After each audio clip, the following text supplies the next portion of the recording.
अफगानिस्तान और पाकिस्तान के बीच में भीषण जंग शुरू हो गई है। अफगानिस्तान की फोर्सेस ने पाकिस्तानी फाइटर जेट F-16 को गिराने का दावा किया है।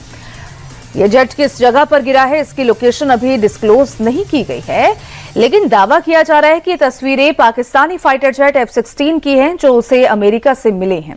जो फाइटर जेट तस्वीरों में दिख रहे हैं उस पर पाकिस्तानी फ्लैग भी है और उसमें सीरियल नंबर 85510 लिखा भी दिख रहा है। बीती रात करीब 9 बजे अफगानिस्तान ने पाकिस्तान के नंगरहार, खैबर और कुनार बाजौर बॉर्डर पर हमला किया और अब तक एक चेक पॉइंट और 19 पाकिस्तानी चौकियों पर कब्जा कर लिया है, जबकि 4 चौकियों को खाली करवाकर उन्हें आग के हवाले कर दिया है।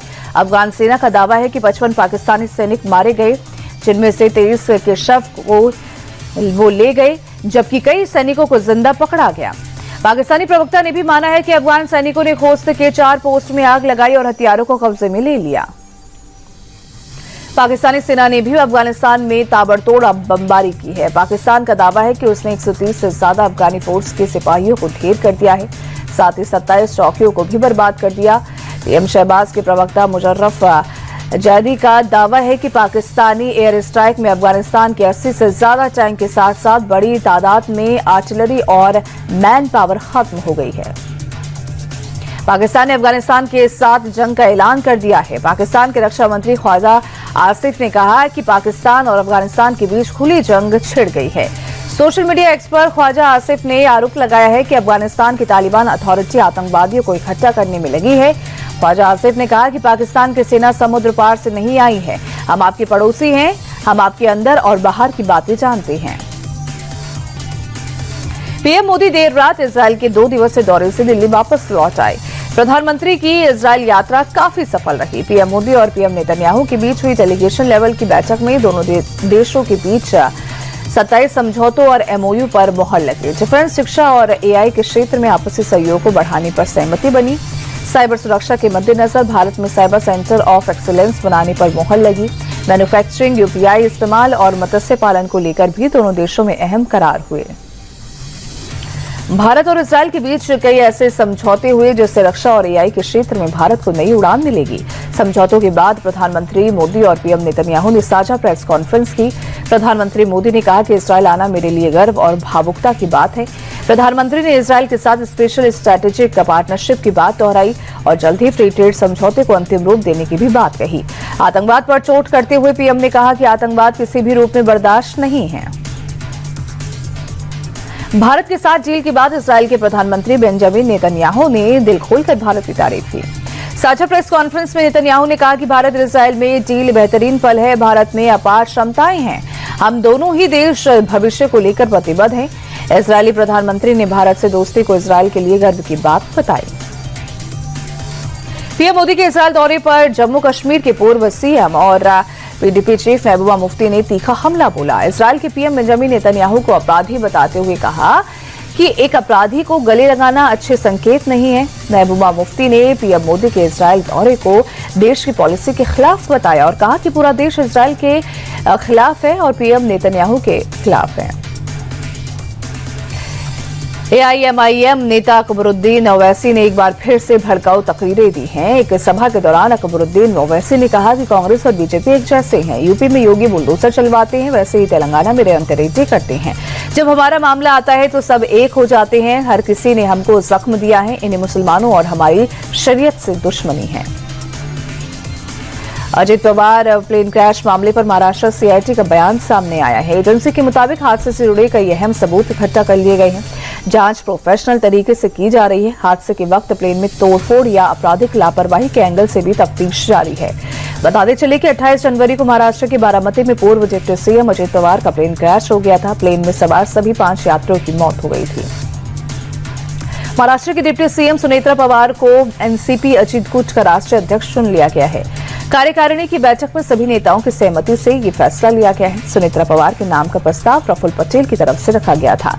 इस पर सभी नेताओं ने सहमति दिखाई। पिछले महीने हुए प्लेन हादसे में अजित पवार का निधन हो गया था, तभी से पार्टी के राष्ट्रीय अध्यक्ष का पद खाली था। NCERT विवाद को लेकर पीएम मोदी ने भी नाराजगी जताई थी। सूत्रों के मुताबिक मंगलवार को हुई कैबिनेट मीटिंग में पीएम मोदी नाराज नजर आए थे। उन्होंने 2 टूक शब्दों में कहा था कि बच्चों को क्या पढ़ाया जाए, इसका ध्यान रखा जाना चाहिए। आपको बता दें कि पूरा विवाद एनसीईआरटी की 8वीं कक्षा की किताब में जुडिशियल करप्शन चैप्टर को लेकर है। हालांकि अब किताब को विड्रॉ कर लिया गया है। एआई समिट में हुड़दंग करने वाले कांग्रेस कार्यकर्ताओं पर एक्शन जारी है। हिमाचल से गिरफ्तार हुए 3 कार्यकर्ताओं को 3 दिन की हिरासत में भेजा गया। इसके अलावा पहले से गिरफ्तार 2 कार्यकर्ताओं की हिरासत में 3 दिन बढ़ा दी गई है। अब पुलिस सभी आरोपियों का आमना सामना करवाकर पूछताछ करेगी। बड़ी साजिश के एंगल से मामले की जांच की जा रही है। एआई समिट मामले को लेकर कोर्ट में पुलिस और कांग्रेस पार्टी के वकील के बीच जबरदस्त बहस हुई। शिमला से पकड़े गए कांग्रेस के 3 कार्यकर्ताओं पर संगीन आरोप हैं। पुलिस का कहना है कि सिद्धार्थ ने ही टी शर्ट की डिजाइन बनाई थी, सौरभ ने व्हाट्सएप के जरिए प्लानिंग की, जबकि अरबाज प्रदर्शन करने के लिए अंदर घुसा था। कांग्रेस के वकील ने कहा कि सिर्फ प्रदर्शन के नाम पर हमारे लोगों को फंसाया जा रहा है। जेएनयू वाले स्क्रिप्ट को दोहराने की कोशिश है। कोलकाता की सड़कों पर जबरदस्त बवाल देखने को मिला। सुप्रीम कोर्ट के आदेश के बावजूद ममता सरकार ने कर्मचारियों के लंबित जीए पर ऑर्डर पास नहीं किया। इसे लेकर गुस्साए कामगार सड़क पर नारेबाजी करते दिखे। हाथ में पोस्टर लेकर प्रदर्शनकारियों ने जमकर बवाल काटा। ये सभी कालीघाट के रास्ते सीएम आवास के घेराव का प्लान बना रहे थे। हालांकि पुलिस के रोकने पर ये लोग सड़क पर बैठकर नारेबाजी करने लगे। गुरु तेग बहादुर के 350वें शहीदी समागम को लेकर महाराष्ट्र में बड़े कार्यक्रम का आयोजन होगा। 28 फरवरी और 1 मार्च को नवी मुंबई के ओवे मैदान में हिंद दी चादर कार्यक्रम का आयोजन होगा। पीएम मोदी सिख समाज के लोगों को संबोधित करेंगे। पूरे मंत्री अमित शाह भी प्रोग्राम में शिरकत करेंगे। हिंद दी चादर कार्यक्रम में 18 से 20 लाख लोगों के जुटने की संभावना है। 28 फरवरी को नगर कीर्तन का आयोजन भी किया जाएगा। बिजनौर की रहने वाली मुरादाबाद की सपा सांसद रुचि वीरा पर जमीन कब्जा करने का आरोप लगा है। सावित्री देवी ट्रस्ट के अध्यक्ष रजनीश तोमर ने सांसद पर हथियारों के दम पर जमीन की चारदीवारी को गिराने और कब्जा करने का आरोप लगाया, जबकि सांसद रुचि वीरा ने अपने ऊपर लगे आरोपों को बेबुनियाद बताते हुए सावित्री देवी ट्रस्ट पर अपनी जमीन को कब्जा करने का आरोप लगाया।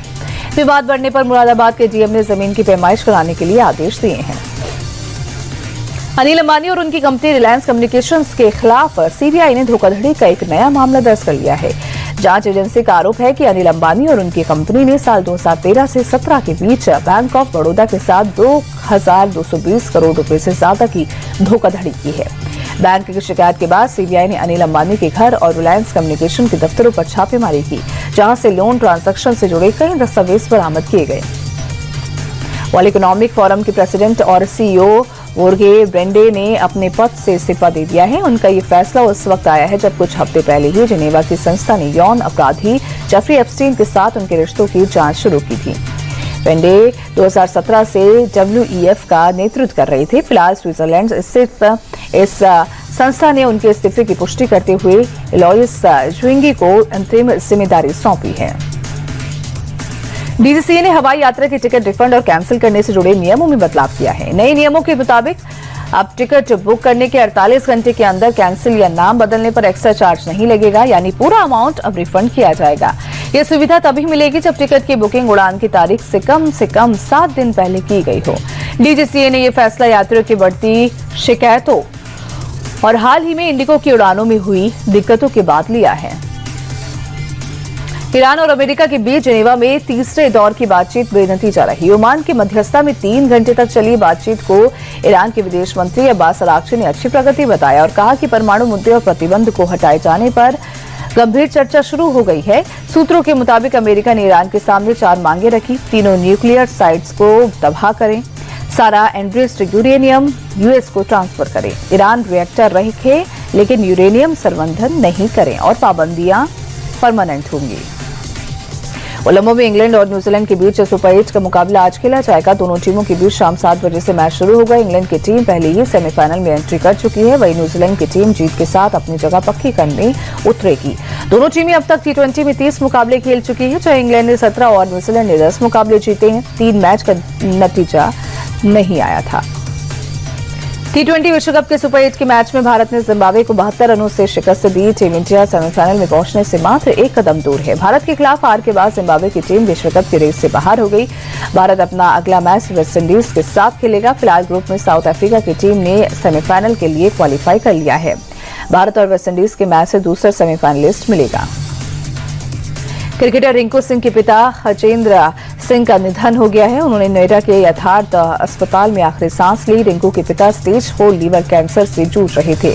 बीते कई दिनों से उनकी तबीयत खराब थी और अस्पताल में उनका इलाज चल रहा था। रिंकू भी वर्ल्ड कप में टीम का साथ छोड़ अचानक घर लौटे थे।